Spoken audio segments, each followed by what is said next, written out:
بسم اللہ الرحمن الرحیم۔ السلام علیکم ورحمۃ اللہ وبرکاتہ۔ تناول اسلامک اسٹوڈیو سے خوش آمدید۔ اللہم صلی علی سیدنا و مولانا محمد وعلی آل سیدنا و مولانا محمد وبارک وسلم علیہ۔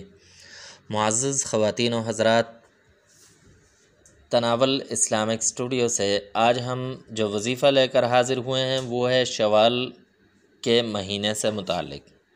تو یہ ایک ایسا وظیفہ ہے جو اس مہینے کے اندر اگر اپنا معمول بنا دیا جائے، ایک تسبیح روزانہ، صرف ایک تسبیح، اجر و ثواب کے تو پہاڑ ہیں، اجر و ثواب تو ہے ہی، اس کے ساتھ ساتھ رزق کے اندر وسعت پیدا ہو جائے گی، رزق کے اندر تنگی ختم ہو جائے گی، رزق کی بے برکتی ختم ہو جائے گی، گھر میں خیر و برکت پیدا ہو جائے گی، اور اگر کوئی کاروبار ہے تو وہ بہتر سے بہتر ہو جائے گا، وہ پروان چڑھنے لگ جائے گا، کاروبار کو چار چاند لگنے لگ جائیں گے۔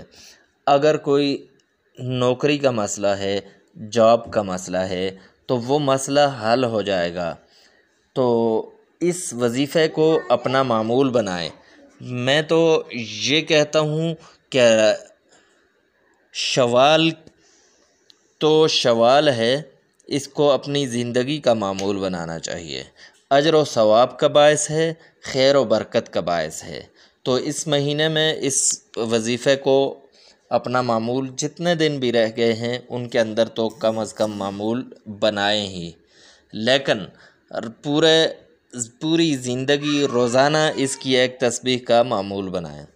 تو وظیفہ کچھ یوں ہے کہ آپ نے اول اور آخر درود شریف پڑھنا ہے، درود ابراہیمی، اور ایک تسبیح صرف سبحان اللہ و بحمدہ، سبحان اللہ العظیم و بحمدہ استغفر اللہ، یہ کلمات 100 مرتبہ پڑھنے ہیں۔ کلمات دوبارہ سن لیں، سبحان اللہ و بحمدہ، سبحان اللہ العظیم وَبِحَمْدِهِ أَسْتَغْفِرُ اللَّهِ، یہ کلمات 100 مرتبہ پڑھنے ہیں۔ اس کے بعد اپنی حاجت کو اللہ تبارک و تعالی سے مانگنا ہے، اور اس کو اجر و ثواب کی نیت سے روزانہ پڑھیں۔ اس پر بہت بڑا اجر ہے، بہت بڑا ثواب ہے، اور رزق کے اندر وسعت کا ذریعہ ہے۔ تو تناول اسلامک اسٹوڈیو سے مزید ویڈیوز کے ساتھ دوبارہ حاضر ہوں گے، تب تک کے لیے اجازت دیجیے۔ اللہ